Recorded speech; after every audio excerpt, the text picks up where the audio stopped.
Assalamualaikum warahmatullahi wabarakatuh.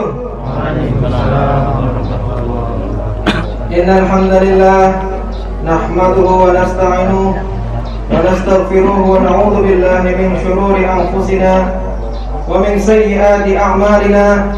May yahdihillahu fala mudilla lahu wa may yudlil fala hadiya lahu.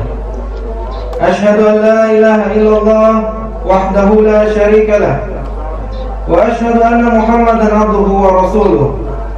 Allahumma shalli ala sayyidina Muhammad wa ala alihi wa ashabihi alladhi adhaba anhum ar-rijsa wa tahara. Ya ayyuhalladzina amanu ittaqullaha haqqa tuqatih wa la tamutunna illa wa antum muslimun.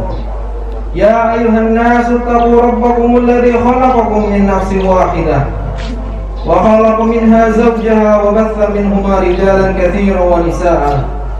Wattaqullaha alladhi tasaaluna bihi wal arham innallaha kana 'alaykum raqiban. Ya ayyuhalladzina amanu ittaqullaha wa qulu qawlan sadida yuslih lakum a'malakum wa yaghfir lakum dhunubakum wa may yuti'illaha wa rasulahu faqad faza fawzan 'azima. Amma ba'du fa inna asdaqal hadithi kitabullah wa khairul hadi hadi Muhammadin sallallahu alaihi wasallam. Allahu akbar, Allahu akbar, Allahu akbar, la ilaha illallah wallahu akbar, Allahu akbar, walillahil hamd. Kaum muslimin dan muslimat jamaah Idul Fitri yang kami hormati, bila mana suatu hari kita menderita sakit gigi dan kemudian berlarut-larut, sudah berobat ke mantri atau ke dokter umum tetapi belum sembuh juga, tentu saat itu kita akan berusaha mencari alternatif yang lebih baik, yakni dengan mendatangi dokter spesialis gigi dengan harapan supaya segera sembuh. Keyakinan itu muncul karena anggapan bahwa dokter spesialis itu lebih berilmu dalam bidang tersebut, tanpa mengurangi rasa hormat kita kepada para mantri dan dokter umum. Kita rela dan pasrah manakala gigi kita diotak-atik oleh sang dokter spesialis, lagi-lagi karena keyakinan kita bahwa beliau memiliki ilmu yang lebih di dalam bidangnya. Di lain kesempatan, mungkin mobil atau motor baru kesayangan kita yang kita miliki rusak. Setelah berusaha mengotak-atik sendiri mesin, ternyata bukan malah membaik. Saat itu kita akan bersegera membawa kendaraan tersebut ke bengkel motor atau mobil, bukan bengkel sepeda. Bahkan mungkin kita akan memilih bengkel khusus yang spesialisasinya menangani merek kendaraan kita.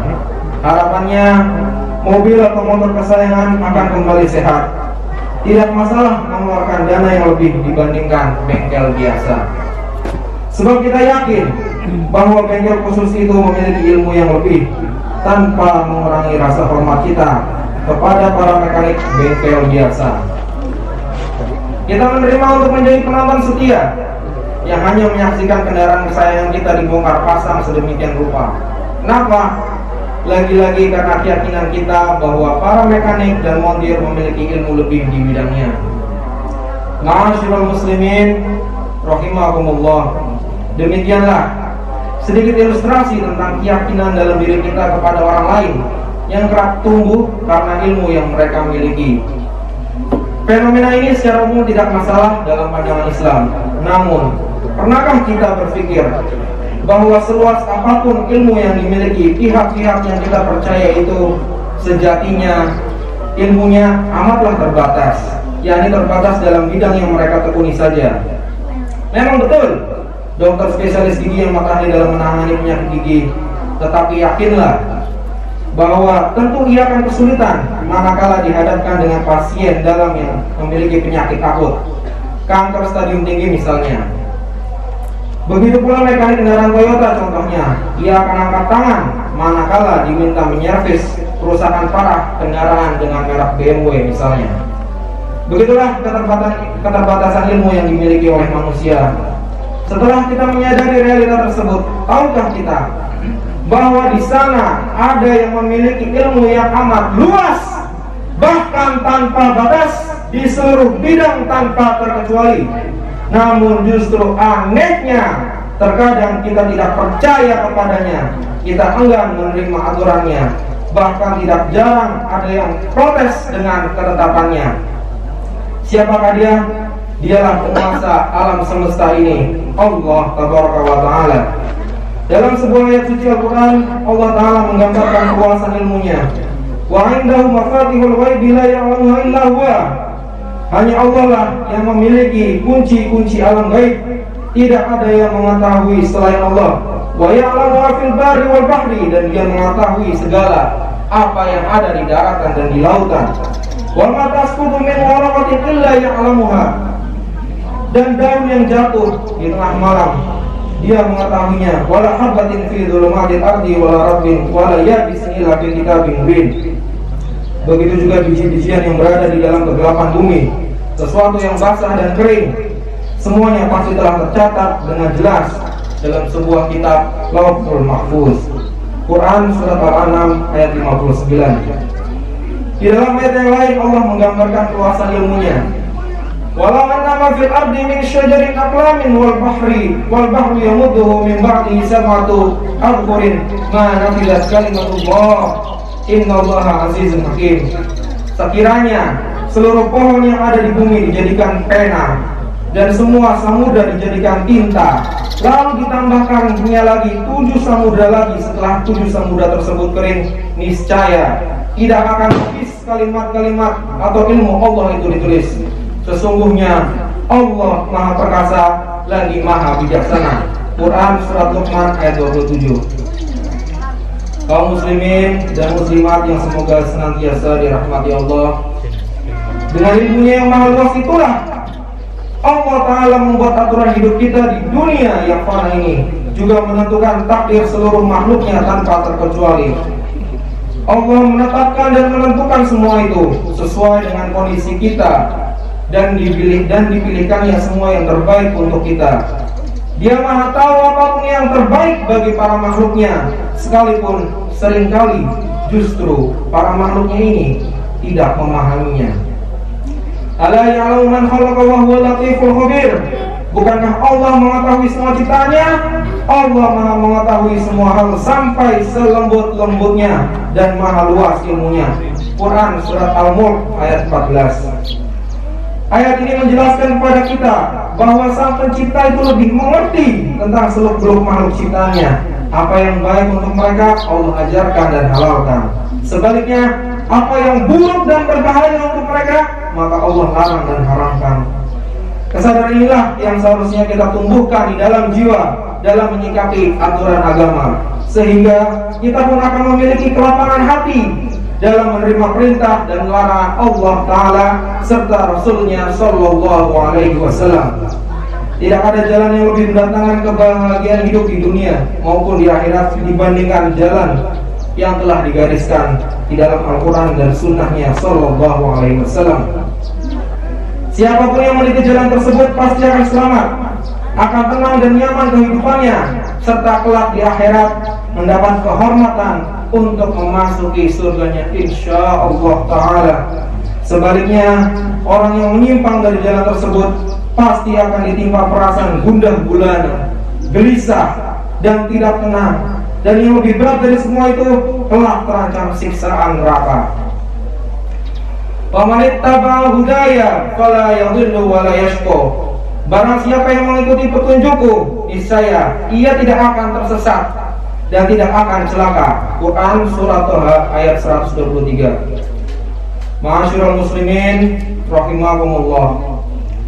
Ajaran Islam dibangun di atas sebuah fondasi yang kokoh yang bernama tauhid, yang artinya mengikhlaskan seluruh ibadah hanya kepada Allah Ta'ala sesuai dengan ayat yang sudah kita hafal semuanya. Inna sholati wa nusuki wa mahyaya wa mamati lillahi rabbil alamin la syarikalah. Sesungguhnya sholatku, kurbanku, hidupku dan matiku hanyalah untuk Allah, Rabb semesta alam, tiada sekutu baginya. Quran surat Al-An'am ayat 162 sampai 163. Manakala Allah menetapkan tauhid sebagai fondasi agama kita, Allah mengetahui bahwa dengan berbekal tauhid inilah kehidupan kita akan fokus dan konsentrasi kita tidak akan terpecah, sebab semua tertuju pada Zat yang Maha Satu. Hal ini tentu amat berbeda manakala seorang hamba dituntut untuk menyembah Tuhan yang berbilang. Perbedaan antara kedua konsep tersebut telah Allah isyaratkan dalam perumpamaan. Daraballahu mathalan rajulan fihi syuraka mutasyakisuna wa rajulan salama li rajulin hal yastawiyani mathalan. Allah membuat perumpamaan, yaitu seorang budak yang dimiliki secara bersama-sama, secara berkongsi oleh beberapa majikan. Lalu para majikan itu berselisih memperebutkan status kepemilikan atas budak itu.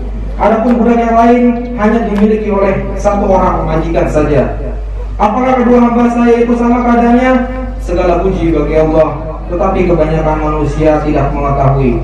Quran Surat Az-Zumar ayat 29. Imam Ibnu Katsir menjelaskan bahwa perumpamaan di atas Allah buat untuk menggambarkan perbedaan antara orang musyrik yang menyembah sesembahan selain Allah dengan orang mukmin yang mengikhlaskan seluruh ibadahnya hanya untuk Allah. Namun sayangnya, sebagaimana firman Allah di atas, kebanyakan manusia tidak mengetahui. Orang-orang yang menduakan Allah dengan menggantungkan nasibnya pada benda-benda mati atau makhluk lainnya, mereka tidak sadar bahwa sebenarnya mereka telah merugikan diri mereka sendiri, di mana mereka telah memecah hati dan jiwanya untuk sesembahan tersebut. Padahal seharusnya dikonsentrasikan untuk yang maha segalanya, yaitu Allah Tabaraka wa Ta'ala. Para hadirin, hadirat rahimakumullah, bila mana tauhid diumpamakan sebagai akar kokoh suatu pohon, maka tentu ia akan menumbuhkan batang dan cabang-cabang. Di antara batang utama pohon Islam adalah sholat fardu. Adapun mengenai jumlah bilangannya, setelah sebelumnya ditentukan 50 kali sholat dalam sehari semalam, akhirnya kita umat Islam diberi keringanan oleh Allah Ta'ala menjadi hanya berjumlah 5 kali saja dalam sehari semalam. Manakala Allah Ta'ala mewajibkan kepada para hambanya untuk menunaikan sholat sebanyak 5 kali dalam sehari, bukanlah dalam rangka mempersulit atau mengganggu aktivitas keseharian manusia. Wa ma ja'ala 'alaikum fid dini min harajin. Allah tidak menjadikan kesukaran untukmu dalam agama. Quran Surat Al-Hajj ayat 78. Namun justru karena Allah Maha mengetahui bahwa seorang insan tidak mungkin lepas dari ketergantungan kepada Yang Maha Kuasa, walaupun hanya sekejap mata. Untuk memenuhi kebutuhan primer dan sekundernya, ia selalu membutuhkan uluran tangan dan bantuan Allah Ta'ala. Bahkan manusia tidak akan mungkin mendapatkan ketenangan serta kedamaian kecuali bila ia senantiasa mendekatkan diri kepada Sang Pencipta. Karena itulah, begitu bangun pagi kita diajak untuk mengawali hari dengan bersimpuh di hadapan Allah, menunaikan sholat subuh, agar hari kita diberkahi oleh Allah Ta'ala. Kemudian di tengah aktivitas bekerja seharian, saat otak dan fisik mulai jenuh bekerja, kita memerlukan refreshing dan hiburan batin. Maka disyariatkanlah menunaikan sholat zuhur untuk mendinginkan kembali otak yang mulai panas, mengingatkan kembali dengan akhirat dan mengikis benih-benih cinta buta dunia. Itulah hiburan orang-orang yang beriman. Karena Nabi Shallallahu Alaihi Wasallam, "Idza hazabahu amrun faz'u ila sholat," adalah Rasulullah Shallallahu Alaihi Wasallam. Apabila dirundung masalah, beliau segera menunaikan sholat. Hadis riwayat Ahmad. Adapun orang yang masih bersikukuh untuk menunaikan sholat hanya sekali dalam seminggu, yakni sholat Jumat saja, atau yang lebih parah dari itu, hanya menunaikan sholat 2 kali saja dalam setahun, yakni sholat Idul Fitri dan Idul Adha belaka, sungguh mustahil mereka akan mendapatkan ketenangan dan ketenteraman jiwa, apalagi keselamatan di akhirat kelak, kecuali bila mereka bertaubat dan meninggalkan kebiasaan yang amat buruk itu. Allahu Akbar, Allahu Akbar, Allahu Akbar, walillahil hamd. Jamaah Idul Fitri yang kami hormati, ajaran Islam bukan hanya memperhatikan hubungan hamba dengan Sang Pencipta saja, namun juga mengatur hubungan hamba dengan sesamanya. Hal itu antara lain diimplementasikan dalam kewajiban menunaikan zakat harta yang dimiliki. Allah Maha tahu bahwa perbedaan tingkat ekonomi para manusia, ada yang kaya dan miskin, berpotensi untuk menimbulkan perasaan cemburu dan iri dari kaum miskin. Selain itu juga berpotensi untuk menumbuhkan bibit kesombongan dan egoisme dalam diri golongan kaya. Dan hal ini tentu akan sangat mengganggu keharmonisan kehidupan sosial antar masyarakat. Maka di antara aturan yang Allah gariskan untuk menghindarkan kerenggangan hubungan antara dua komunitas tersebut adalah keberadaan konsep zakat dalam ajaran Islam. Islam mengajarkan peningkatan persaudaraan, menciptakan kebersamaan dan memperkokoh persatuan antar umat. Ibadah zakat adalah awal yang tepat dalam membangun kerukunan hidup lintas lapisan sosial di masyarakat. Sadarlah bahwa dalam harta yang kita miliki terdapat hak si fakir, si miskin dan golongan lain yang berhak menerima zakat. Mustahil kerukunan dapat tercipta bila kita tidak mampu dengan rasa dan kepedulian sosial untuk berbagi dengan mereka yang kurang mampu. Rasa kepedulian antar sesama inilah yang insya Allah akan menjauhkan diri kita dari sifat hasad, iri, dengki dan lain-lain. Ma'asyiral muslimin rahimakumullah, Allah lebih tahu apa yang terbaik untuk kita, bukan hanya dalam aturan hidup, namun juga dalam garis kehidupan kita. Allah Maha mengetahui apakah takdir yang terbaik untuk kita, sehingga manakala sang Khalik menentukan sesuatu yang kita jalani dalam kehidupan ini, walaupun terasa sakit dan pahit di hati, semisal musibah yang datang bertubi-tubi, yakinlah bahwa di balik itu semua ada hikmah kebaikan. Tidak mesti sesaat setelah musibah itu datang kita langsung mengetahui hikmah dari kejadian tersebut. Bisa jadi kita baru menyadari hikmah tersebut setelah sekian puluh tahun berlalu. Inna Allah la yaqdi lil mu'minina qadran illa kana khairan lah. Sesungguhnya Allah tidak menakdirkan sesuatu untuk seorang mukmin melainkan itu baik untuknya. Hadis riwayat Ahmad dari Anas bin Malik radhiyallahu anhu. Terkadang kita merencanakan sesuatu yang menurut prasangka kita dan kira-kiraan kita. Rencana tersebut adalah rencana yang baik. Maka selanjutnya kita pun berusaha untuk meraihnya. Namun realita berkata bahwa ternyata kadang kita gagal. Setelah sudah berusaha secara maksimal, rencana kita tidak berjalan sesuai dengan apa yang kita kehendaki. Atau terkadang ada musibah yang menimpa kita sehingga membuyarkan semua rencana yang kita susun dan juga yang kita cita-citakan. Ingatlah kaum muslimin dan muslimat yang dirahmati Allah Ta'ala, bahwa bila seorang hamba sudah berusaha dan telah berdoa, maka hasil akhir yang Allah tetapkan itulah yang terbaik bagi hamba tersebut. Mengapa? Karena yang terbaik adalah apa yang Allah pilihkan untuk kita. Allah Ta'ala berfirman, wa asa an takrahu syai'an wa huwa khairul lakum. Boleh jadi kalian membenci sesuatu padahal ia amat baik bagi kalian.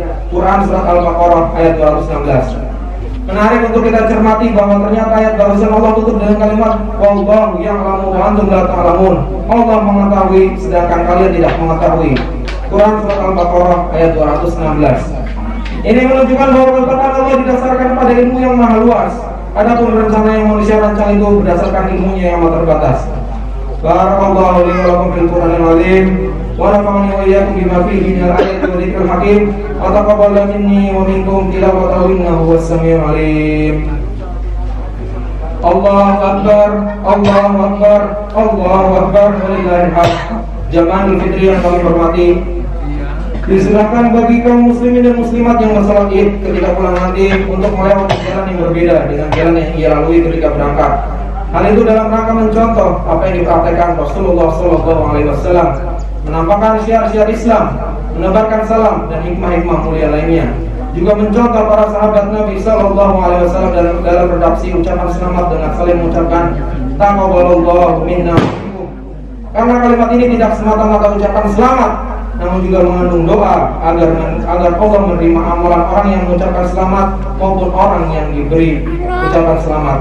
Allah wa sallu wa sallim rahimakumullah al-hadil bashir wasir rajil munir kama amarakum bidzalika latiful khabir wa qala fi muhkamit tanzil inna allaha wa malaikatahu yusalluna ala nabi ya ayyuhalladzina amanu sallu alaihi wa sallimu taslima Allahumma salli ala sayyidina Muhammad wa ala ali sayyidina Muhammad kama sallaita ala Ibrahim wa ala ali sayyidina Ibrahim innaka Hamidum Majid. Allahumma barik ala sayyidina Muhammad wa ala ali sayyidina Muhammad kama barakta ala sayyidina Ibrahim wa ala ali Ibrahim innaka Hamidum Majid. Rabbana zalamna anfusana wa in lam taghfir lana wa tarhamna lanakunanna minal khasirin. Rabbana ighfir lana wa li ikhwanina alladhina sabaquna bil iman wa la taj'al fi qulubina ghillan lil ladzina amanu rabbana innaka ra'ufur rahim. Allahumma ansur muslimina fi Palestin. Allahumma ansur muslimina fi Palestin wal Yaman. Ya Allah, tolonglah kaum muslimin di Palestina. Ya Allah, tolonglah kaum muslimin di Palestina dan juga di Yaman. Allahumma ansur ikhwanana al-mustad'afina fi kulli makan. Ya Allah, bantulah seluruh saudara-saudara kami yang tertindas di segala penjuru dunia. Allahumma aizzal Islam wal muslimin wa wahidillahumma sufufahum wajmi kalimatahum ala haq. Ya Allah, muliakanlah Islam dan kaum muslimin, satukanlah barisan dan kalimat mereka di atas kebenaran. Waqsir syauqatal zalimin waqtubus salam wal amni li ibadika ajmain. Hancurkanlah kekuatan orang-orang yang zalim dan karuniakanlah kedamaian serta keamanan untuk semua hamba-Mu. Allahumma rabbana fadl awtanana wa izza sultanana wa aidhu bil haqqi wa aid bihil haqqi ya rabbal alamin. Ya Allah, jagalah negeri kami dan kuatkanlah pemerintah kami, serta karuniakanlah hidayah kepada mereka, lalu jadikanlah mereka pembela kebenaran ya rabbal alamin. Rabbana la tuzigh qulubana ba'da idh hadaitana wa hab lana min ladunka rahmah innaka antal wahhab. Rabbana atina fid dunya hasanah wa fil akhirati hasanah wa qina adzabannar. Wa sallallahu ala nabiyyina Muhammadin wa ala alihi wa sahbihi wa man tabi'ahum bi ihsan ila yaumiddin. Wa akhir da'wana walhamdulillahi rabbil alamin. Wassalamualaikum warahmatullahi wabarakatuh. Assalamualaikum warahmatullahi wabarakatuh. Nuwun sewu dumateng para jamaah kangge wekdal menika kawula